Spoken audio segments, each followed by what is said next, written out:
Achziv. Today it is a nature reserve and national park.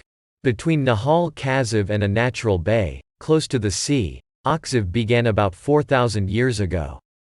There were Canaanites there. The Jews who immigrated to Israel after the exodus from Egypt were unable to conquer the place from them. Later, the Phoenicians, who were also of Canaanite descent, took over. They were sailors engaged in fishing and maritime trade and built their cities along the coast.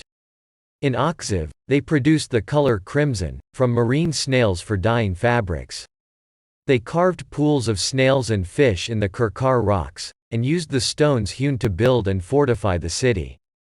The place was inhabited in Greek times and the Romans called the place Acadipa.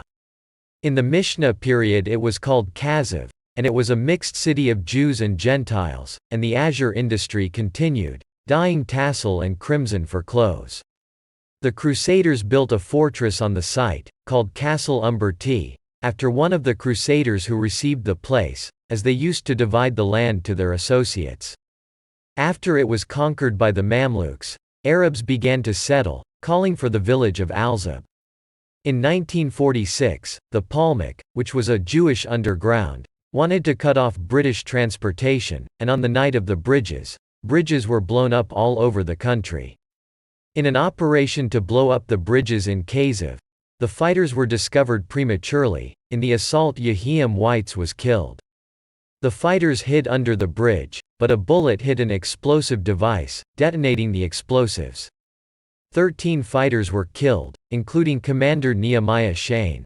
The railway bridge was blown up, but the bridge for vehicles remained. During the War of Independence in Operation Ben Ami, the village was captured and destroyed.